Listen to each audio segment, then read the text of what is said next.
के मेला में अकेला हो। जय श्री राम, जय श्री राम, सीताराम। अच के कवनो खेला हो जाए। अद्भुत।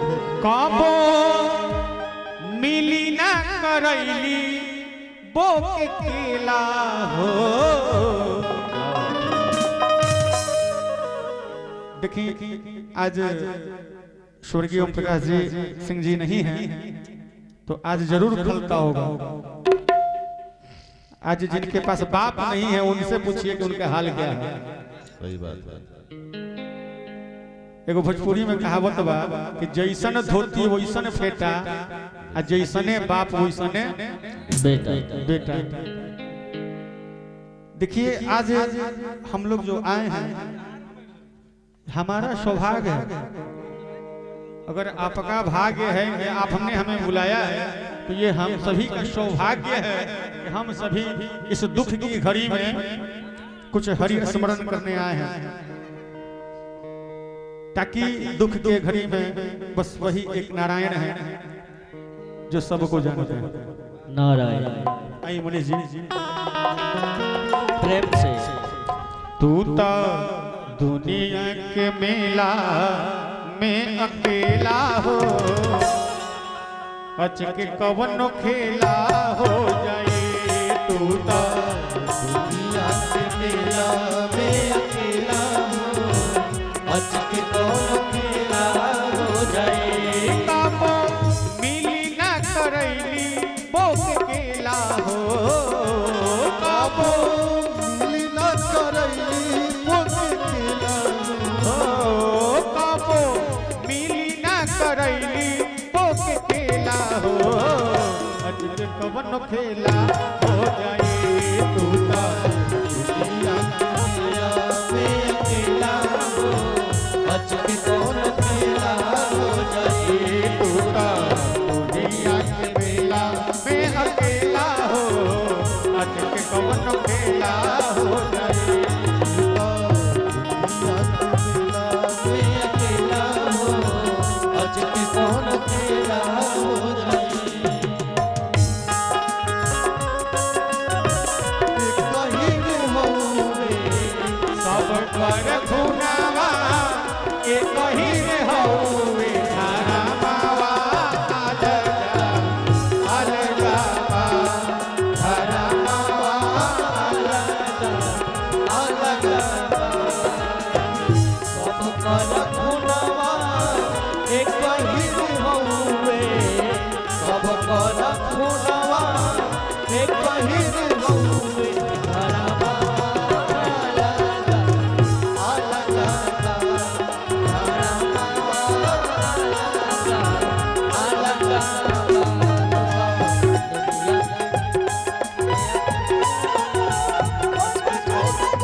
उहे एकमात्र हुए जग के नियंता।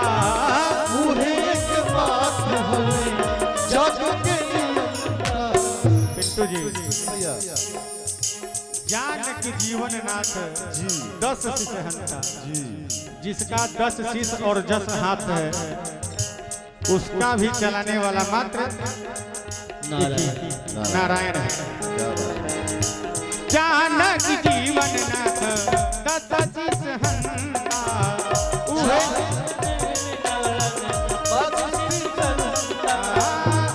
एकमात्र हुए जग के नियंता। उहे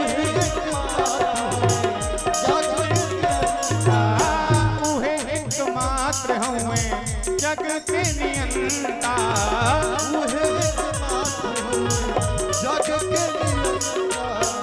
कवि का भाव क्या भाव है? कवि का भाव कहता है, क्या कहता है? कि जब तुम इस धरती पे आए हो जी और किसी का चेला बनो या मत बनो, मत बनो, उनका चेला अवश्य बनो। कर ले बा यार सब लोग ओहे जगत का गुरु के बन चेला हो, तो कौन खेला हो जाए। ओहे हो आज के कौन खेला हो जाए, जगत का गुरु के बन चेला हो, ना तो कौन खेला हो जाए। ओला जगत गुरु के बन चेला हो, आज के कौन खेला हो जाए।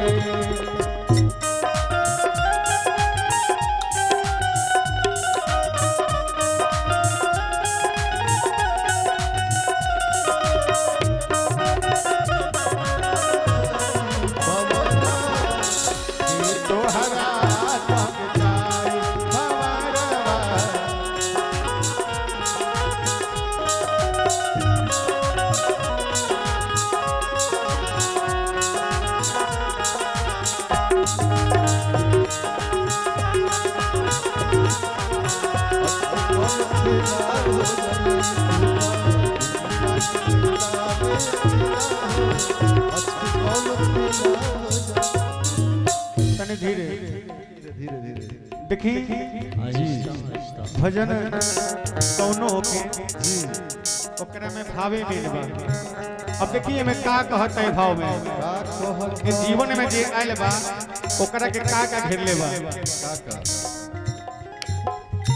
घेर ले बा बेटा बेटी भाई में हरारो, घेर ले बा बेटा पहाड़ में घेर ले बा बेटा बेटी भाई में हरारो, घेर ले बा बेटा पहाड़ में माया के बजारू था रैल तू बेचारू।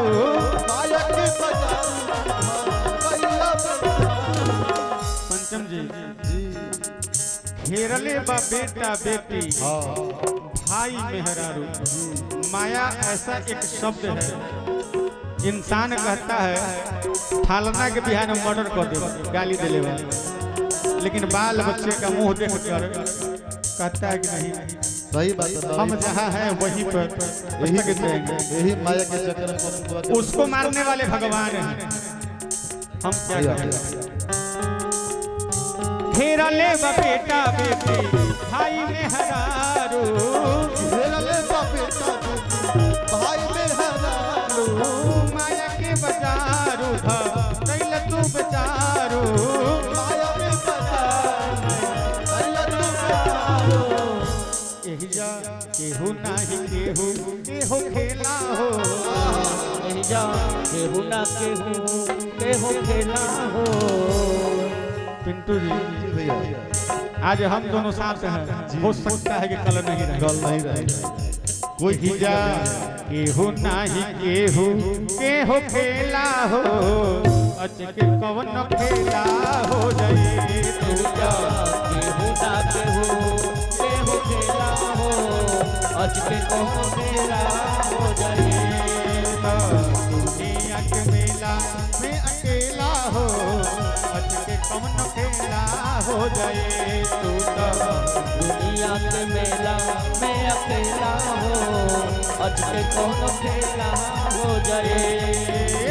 जीवा कठ पूताली हा राम जी मदारी, जीवन का ठपुतालिया राम जी मदारी जीवा कठ पूताली हा राम जी मदारी।